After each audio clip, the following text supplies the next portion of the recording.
If you take a close look at what's unfolding between Washington and Ottawa right now, this doesn't resemble routine diplomacy. It feels more like a political divorce, and the financial consequences are escalating fast. For decades, the United States operated under the assumption that Canada would ultimately fall in line. The two countries share the longest undefended border in the world, deeply integrated supply chains, and even interconnected energy grids. When Donald Trump returned to power, he viewed integration not as partnership but as leverage. His strategy was straightforward: impose aggressive tariffs, apply maximum pressure, and extract concessions. He believed Canada had limited alternatives, but Prime Minister Mark Carney didn't respond with outrage. He responded with strategy. Instead of scrambling for compromise, Canada initiated a sweeping $116 billion trade and energy realignment. And the ripple effects are now reaching American consumers through fuel prices, electricity costs, and industrial supply chains. When Trump reintroduced tariffs, especially on Canadian crude oil and electricity, the White House assumed Canada would absorb the hit. After all, Canada exports over 3 million barrels of oil to the US daily and supplies significant hydroelectric power to states like New York, Michigan, and Vermont. The calculation in Washington was simple: Canada depends on the American market more than America depends on Canada. That assumption proved dangerously incomplete. Carney, a former central banker with deep experience navigating global markets, didn't escalate publicly. He quietly expanded Canada's Pacific pipeline capacity, accelerated LNG export deals with Asia and Europe, and strengthened trade ties with India and Japan. Instead of sending energy south at a discount, Canada began redirecting flows westward. The supplier didn't fold, it diversified. The numbers reinforce how serious this shift is. The United States sources more than 60% of its crude oil imports from Canada. Refineries across the Midwest and Gulf Coast are engineered specifically to process heavy Canadian crude. When tariffs increased the cost structure, Canadian exporters simply rerouted barrels toward global buyers through the expanded Trans Mountain pipeline. That redirection has already tightened regional supply in parts of the US, increasing refining pressure and elevating gasoline costs. The intended tax on Canada became a cost increase for American refiners and consumers. In commodity markets, suppliers adjust quickly. And rain con ka can sa no our cheda pora I found on new training new customers willing to pay market prices without political volatility attached. Electricity is another underappreciated pressure point. Several northeastern US states rely heavily on Canadian hydroelectric imports, particularly from Hydro-Quebec. Instead of maintaining exports at prior levels, Canadian provinces began prioritizing domestic industrial expansion, including energy intensive AI data centers and mineral processing facilities. Power still flows south, but at higher prices and under more complex regulatory terms. Wholesale electricity markets in parts of the Northeast have already reflected increased volatility. Energy interdependence was once viewed as stability. Now it is leverage in both directions. Beyond energy, the geopolitical chessboard is expanding. Carney has strengthened trade relationships with India, the European Union, and Pacific partners, reducing Canada's reliance on the US as its dominant customer. Investments in critical mineral extraction and processing, essential for batteries, semiconductors, and defense systems, are being structured with tighter export review mechanisms. This isn't an embargo, it's regulatory vibration.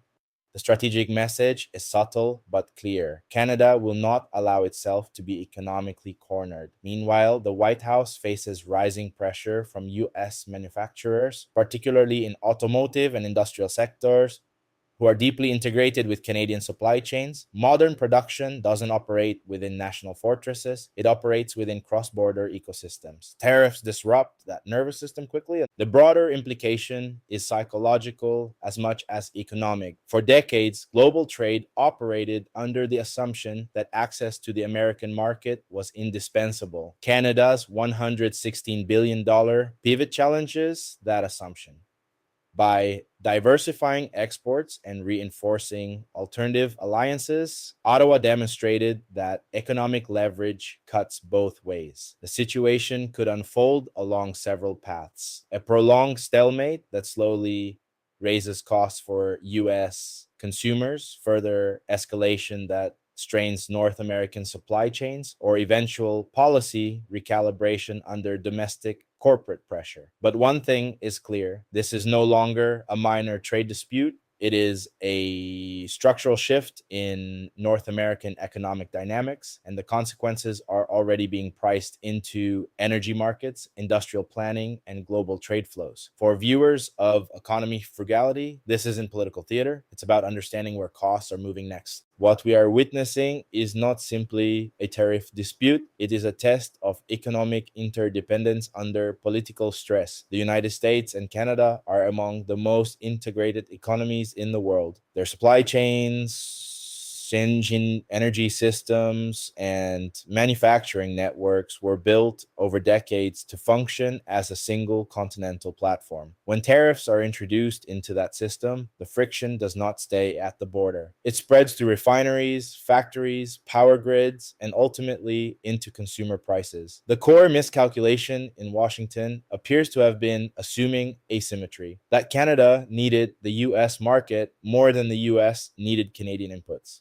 In reality, dependence runs in both directions, especially in energy and heavy industrial supply chains. From a strategic standpoint, Canada's response reflects long term positioning rather than short term retaliation. Instead of escalating rhetorically, Ottawa diversified economically, redirecting oil exports to Asia through expanded Pacific infrastructure, strengthening LNG contracts with Europe and Japan, and tightening oversight of critical mineral exports, all signal structural adjustment. That matters because once trade flows and infrastructure are reoriented, they rarely snap back instantly. Energy logistics, refinery configurations, and long term commodity contracts are sticky. If Canada succeeds in building durable non US demand channels, American leverage diminishes over time rather than increases. The most immediate economic pressure point for the United States lies in energy pricing and industrial costs. American refineries, particularly in the Midwest, are optimized for heavy Canadian crude. Switching inputs is not simple or cheap. When tariffs distort pricing, refiners either absorb the cost, squeezing margins, or pass it downstream to gasoline, diesel, and jet fuel markets. The same applies to electricity in the Northeast, where cross border hydro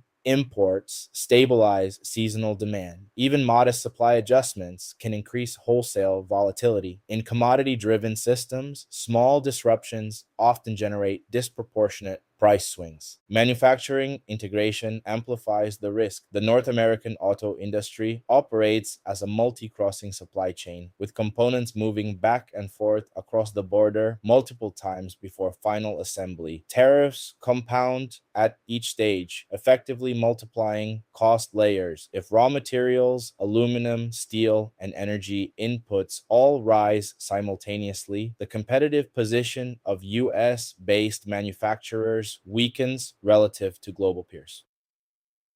That could undercut the original objective of strengthening domestic production. Protectionist tools, when applied within deeply integrated trade blocs, can produce internal inflation rather than strategic insulation. Geopolitically, this episode signals something larger. Middle powers are increasingly willing to hedge against US policy volatility. Canada's outreach to Asia and Europe suggests a diversification mindset rather than confrontation. If other advanced economies interpret American trade policy as unpredictable, they may quietly accelerate similar diversification strategies. Over time, that reduces the gravitational pull of the US market.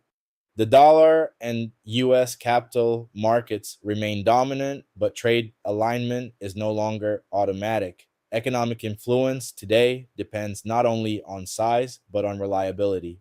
The key question is sustainability. Can the United States absorb higher energy and industrial costs without political backlash? Can Canada fully replace US demand if tensions persist? And most importantly, does escalation create strategic gains or mutual erosion? The likely near term outcome is not collapse, but gradual cost transfer, higher input prices, restructured contracts, and slower cross border investment. In highly integrated economies, trade conflict rarely produces clear winners. It redistributes leverage temporarily while increasing systemic friction. For investors and households, the practical takeaway is simple.